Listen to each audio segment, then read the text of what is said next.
Salam Kerahiman. Hari ini 23 April. Kita akan baca dari 992, 1059 dan 1065. Kita mulai ya. Dalam nama Bapa dan Putra dan Roh Kudus. Amin. 992. Aku melangkah maju menapaki kehidupan di tengah pelangi dan badai. Tetapi kepalaku menjulang tinggi memancarkan kebanggaan karena aku adalah seorang anak raja. Aku merasakan bahwa darah Yesus mengalir dalam nadi-nadiku dan aku telah menaruh kepercayaanku pada kerahiman Tuhan yang agung. 1059. Yesus menyuruh aku melakukan novena menjelang pesta kerahiman ilahi. Maka hari ini aku memulai novena itu dengan wujud supaya seluruh dunia bertobat dan mengenal kerahiman ilahi. Sehingga setiap jiwa akan memuji kebaikanku. Aku menginginkan kepercayaan dari segala ciptaanku. Doronglah jiwa-jiwa untuk menaruh kepercayaan yang besar kepada kerahimanku yang tak terbatas. Biarlah jiwa yang lemah, yang berdosa, tidak takut menghampiri aku.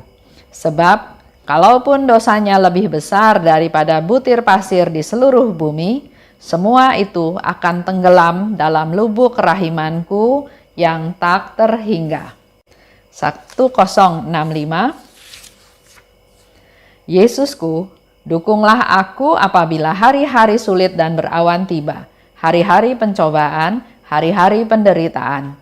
Apabila penderitaan dan keletihan mulai menghimpit ragaku dan jiwaku, topanglah aku ya Yesus dan berilah aku kekuatan untuk menanggung penderitaan. Jagalah bibirku jangan sampai melontarkan kata keluhan kepada ciptaan. Hatimu yang maha rahim adalah harapanku. Aku tidak memiliki suatu pun untuk membela diri kecuali kerahimanmu. Pada kerahimanmu bertumpu seluruh kepercayaanku. Aku melangkah maju, menapaki kehidupan di tengah pelangi dan badai. Tapi kepalaku menjulang tinggi karena aku anak raja. Jadi walaupun ada badai, walaupun ada pelangi, ada sukacita, ada kegembiraan, ada badai, ada keributan, ada penderitaan, ada kesusahan, ada penganiayaan, tapi kita tetap harus dengan kepala tegak. Menjulang tinggi karena aku anak raja. Karena aku adalah anak-anaknya Tuhan yang dikasihi Tuhan. Aku merasa darah Yesus mengalir dalam nadiku. Dan aku menaruh kepercayaan pada kerahiman Tuhan. Itulah imannya Suster Faustina. Dia nggak peduli dengan situasi yang ada, tapi dia selalu mengandalkan kerahimannya Tuhan. Tuhan yang maha rahim. Tuhan yang selalu menjaga, memelihara, melindungi, mengampuni, memberikan kasih-Nya tanpa dibatasi, tidak terbatas. Yesus menyuruh aku melakukan novena menjelang pesta kerahiman ilahi. Ini sudah lewat ya, kita sudah lewati, kita sudah pesta kerahiman. Tapi hari ini kita mau bahas kembali diary ini, apa yang diminta oleh Yesus. Dan Suster Faustina memulai novena tersebut dengan wujud supaya seluruh dunia bertobat dan mengenal kerahiman ilahi. Jadi novena yang diminta oleh Tuhan adalah novena yang dimulai pada Jumat Agung. Tapi bukan berarti kita boleh melakukan novena 1 tahun lagi. Kita boleh melakukan novena kapan saja. Ya. Dan dengan wujud-wujud yang terserah yang kita mau ajukan. Tapi di sini Suster Faustina katakan dengan wujud supaya seluruh dunia bertobat dan kenal kerahiman ilahi. Harapannya Yesus dengan adanya novena tersebut adalah supaya setiap jiwa memuji kerahiman Tuhan. Dan Yesus ingin supaya ada kepercayaan dari ciptaanku katanya. Supaya mereka percaya pada Tuhan, percaya pada kerahimannya. Yesus minta lagi pada Suster Faustina untuk mendorong jiwa-jiwa ini untuk percaya pada kerahiman Tuhan yang tidak terbatas. Karena masih banyak orang yang nggak percaya. Kita perlu mendorong, kita perlu mendoakan, kita perlu mewartakan, kita perlu menceritakan tentang kerahiman Tuhan tersebut supaya jiwa-jiwa yang lemah, yang berdosa, nggak takut datang pada Tuhan. Di dalam sakramen Taubat, sakramen kerahiman, dosa yang merah, semerah padam pun Tuhan bisa hapuskan. Asal kita datang, kita mengaku dosa, kita menyesal atas segala dosa kita dan berusaha untuk tidak melakukannya lagi. Di dalam sakramen Taubat, di dalam ruang pengakuan, Tuhan menunjukkan jati dirinya yang kekal, yaitu Dia penuh pengertian dan penuh pengampunan.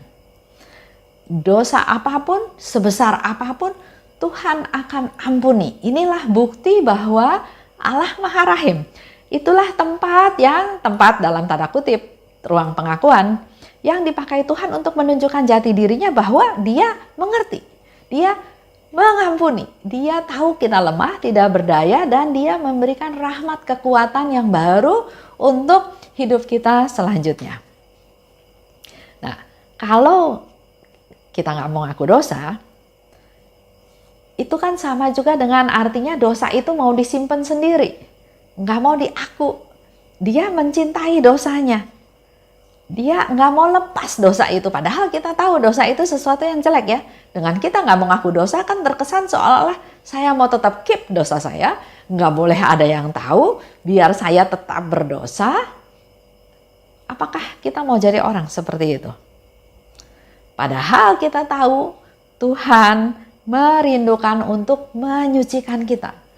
Tuhan rindu untuk menyembuhkan kita manusia berdosa. 10:65, oh Yesusku, dukunglah aku apabila hari-hari sulit dan berawan tiba. Sekali lagi dalam hal ini Suster Faustina enggak minta Tuhan, hindarkan saya dari gelombang, hindarkan saya dari penderitaan, hindarkan saya dari yang nggak enak. Tapi di sini Suster Faustina katakan, kalau hari-hari sulit dan berawan tiba, hari-hari pencobaan, hari-hari penderitaan, topanglah aku. Berilah aku kekuatan untuk menanggung penderitaan. Jadi bukan untuk dihindari, tapi justru melalui kejadian, melalui situasi yang ada yang kita hadapi, kita justru minta rahmat baru dari Tuhan. Karena Tuhan rindu melimpahkan banyak rahmat. Dan maka kita bisa minta rahmat kekuatan, rahmat kesabaran, rahmat pengampunan supaya kita mampu dalam hari-hari penderitaan tersebut, dalam hari-hari penganiayaan tersebut. Jagalah bibirku, jangan sampai melontarkan kata-kata keluhan pada ciptaan. Jangan suka mengeluh. Hatimu yang Maha Rahim adalah harapanku. Aku tidak punya sesuatu pun untuk membela diri, kecuali kerahimanmu. Pada kerahimanmu bertumpulah seluruh kepercayaanku. Ini menjadi satu masukan buat kita semua, buat terus memakai hari-hari yang kita diberi oleh Tuhan, hari-hari besok, hari-hari yang akan datang untuk terus mendidik diri kita, belajar supaya kita makin bertumpu pada kerahiman Tuhan. Percaya penuh pada Tuhan melalui setiap situasi yang ada. Seperti tadi Suster Faustina sudah katakan ya, hari penderitaan, hari penganiayaan, hari pencobaan, hari-hari sulit, dan juga kalau hari yang berawan tiba.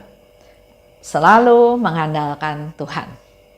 Karena itulah tema di bulan April ya, kita belajar untuk mengandalkan Tuhan. Justru melalui situasi yang kita hadapi, kita menjadi punya sarana untuk semakin hari semakin mengandalkan Tuhan.